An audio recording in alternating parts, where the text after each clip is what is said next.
So hi guys, it's Lee from Andertons here. I'm at the 2014 Namm show. I've dived onto the Taylor stand and really cool, managed to grab Andy Powers, who is their kind of head honcho, senior builder, philosophical guru, man of many talents, to talk about 3 changes to the Taylor range this year. So we got the new 800 series here. And Simon was telling me that you've had a lot of input about kind of some of the changes that have been made. I mean, some of the changes sound pretty dramatic to me as well. So, you know, tell me about the things that you've done to this range. Well, essentially, the 800 series guitar was the first real series that Bob Taylor had designed when the company was started. And he spent his entire working lifetime building, you know, the brand and these guitars into what they are today. And in retrospect of our 40th anniversary, he came in and said, look, I've made these guitars the best that I can make them. You can take them and make them more so. So I completely redesigned all of really every attribute of these instruments to try and maximize their musicality, to enhance the guitar playing experience. So the internal structure for every one of these designs has changed. The bracing, the thickness of the woods, the thickness of the finish, the glue that everything is held together with. Some models even have a new string set that I co-developed with Elixir Strings to optimize the tension on the neck and the hand feel. It's kind of refreshing to hear. You know, we all know that basically different shapes of guitar will create a different sort of tone, but I've not heard yet of going into the detail. I mean, I'm sure it has been done. I guess, you know, through the many years that acoustic guitars have been made, you know, people will play around with that. But it's refreshing to hear that just, you know, changing the thickness of the timbers, you know, so what we're essentially saying is like a dreadnought guitar might have a sort of a thicker back and sides to something like a 12 series. That's exactly it, because I don't believe that one size fits all. Yeah. And as a player, I don't approach these instruments the same, even though I want similar qualities out of them. I want volume, I want sustain, carrying power, projection, balance. I want those out of any instrument, but the balance of those elements is going to be different because a grand concert guitar is not the same as a dreadnought or a grand orchestra. And those parts are not interchangeable to me. So I optimized each design based on what that guitar should be. Even down to bracing, so styles of bracing are different on the different models. Every attribute of each instrument was rethought based on what that guitar is. And where would you, I mean, again, I always love the mythology behind changing the tiniest thing.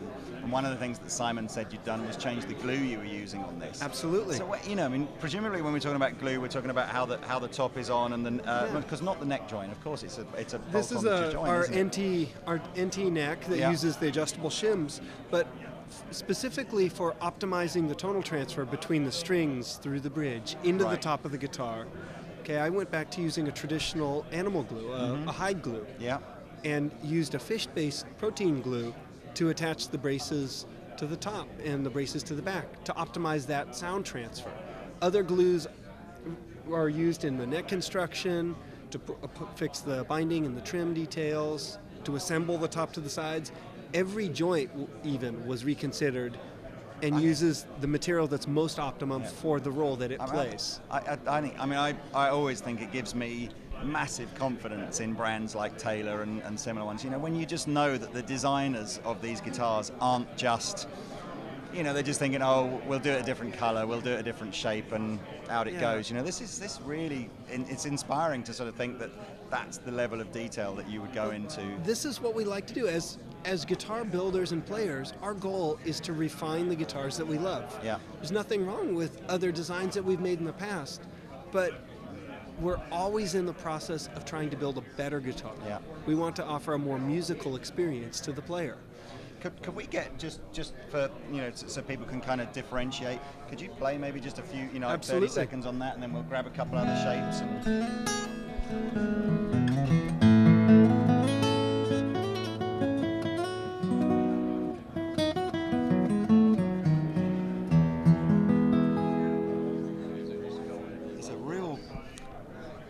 I know we don't have the old style one to compare it to, but there's a real bell-like quality to some of the mid-range there, and more bass end than I thought there would be. Yeah, that's something I want, a very dynamic and responsive guitar, no matter what size it is.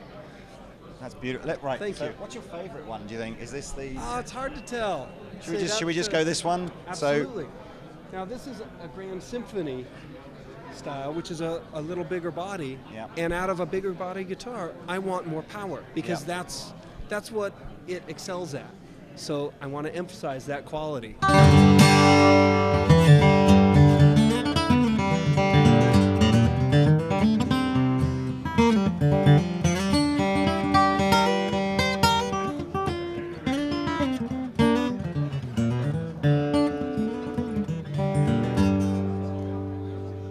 That's actually more like I thought a dreadnought would sound, you know, just much more powerful sort of sounding. Real powerful bell-like quality. And you're not even guitar. really, I mean, you're not even picking that hard, and that's still making a noise, isn't it? That's very cool. Have we got a dreadnought or something we can just sort of as a final? I believe so.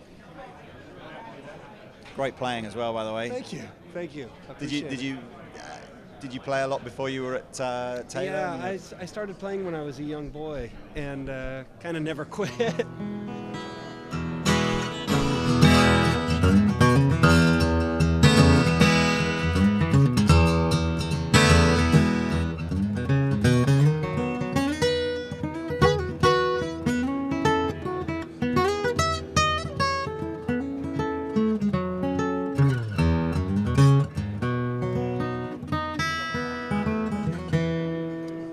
You pick quite close to the bridge, don't you? Your style does that give you like a tighter sort of sound? Is that what you say? Yeah, at times, depending on the response that I want to get out of the guitar.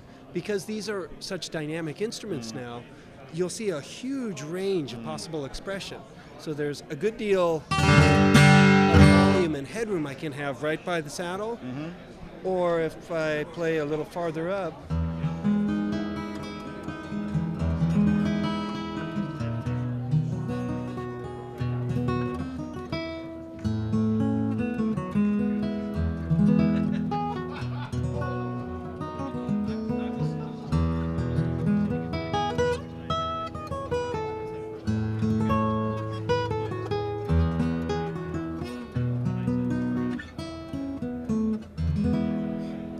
It's lovely to hear just two different, you know, positions of picking, and it's like two different guitars, isn't it? Exactly. I'm looking for, as a musician, I'm looking for a dynamic and responsive instrument over its entire register. No matter if I'm playing with my fingertips, a pick, anything. So I'm sure you guys can probably, I'll try and find a link on the Taylor website to sort of go and chat some of the, you know, like, so if you want to read all the differences that there are on 800 series. But that's a superb overview. But we're just going to move on now to one of the guitars a little lower down the range that's had some changes this year. Absolutely. So let's pass this back to Simon. Thank you, sir. So 200 series got a makeover, didn't it? It did. So tell us about this. This is our 200 Deluxe series. It has matching inner and outer veneer, rosewood veneers, and a couple of different colors. Essentially, this is a really strong, well-balanced, well-made guitar for anybody who's playing out, whether it's a beginner, a professional. It's a very solid guitar. Yeah. You know, it's a real high quality instrument that's a very affordable instrument. Well, I noticed that as soon as the price list came out. This is actually a little bit less now than last year's 214. And yet it has been updated with a few additional features inside to maximize its qualities. Anything different on the electrics? Currently, no. Okay, so same electrics. Same electrics. It's a beautiful finish though, isn't it?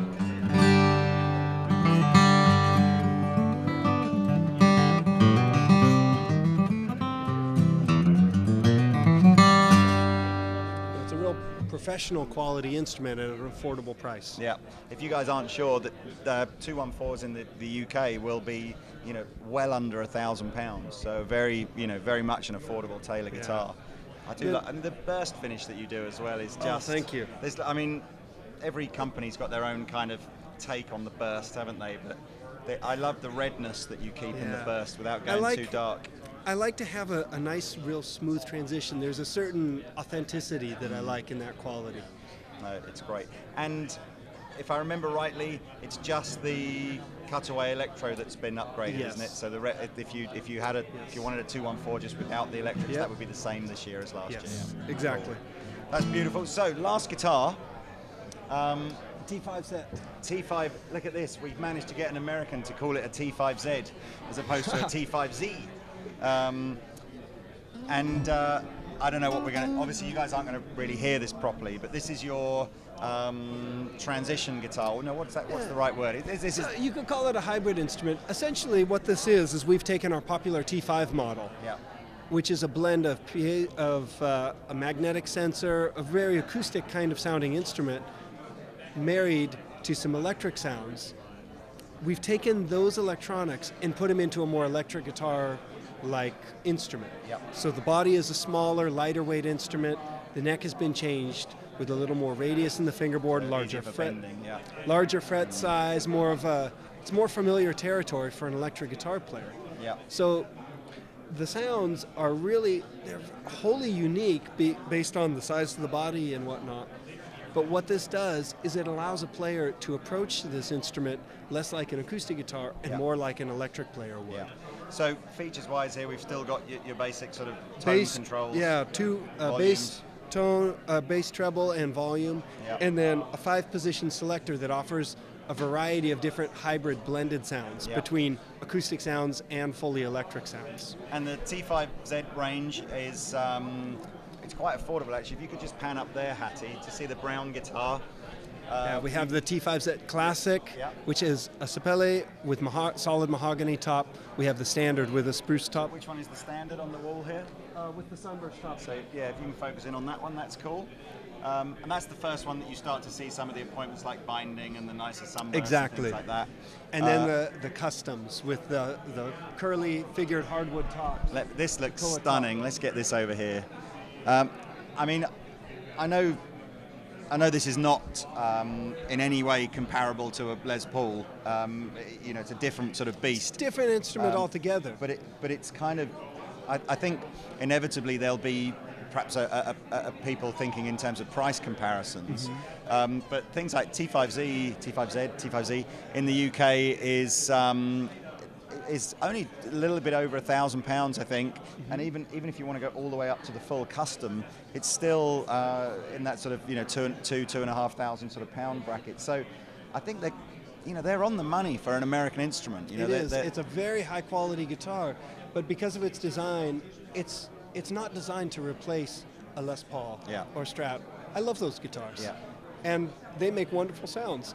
This is an entirely new instrument for an electric player who's approaching the instrument from that sort of state of mind, I think it's probably unusual enough that I mean, I've ordered the full line for the store, so we'll have all the models in the store, and I would just encourage people to come in and give it a try, because it is again, it's one of those, you know, okay, it's not like anything you're likely to have in your collection, you know, at the moment. It's a unique instrument that offers some very unique sounds in a familiar feeling package. Done a great job though, I must admit, really beautifully finished. So, well look, that's it. We've used up in more than enough of your time. It's a real pleasure for you to take a break and come and see us like this. Thank you for coming to visit us. Yeah, so Andy Powers from Taylor. Anyway, I've been Lee, reporting from the Namm 2014 show. I'll see you soon.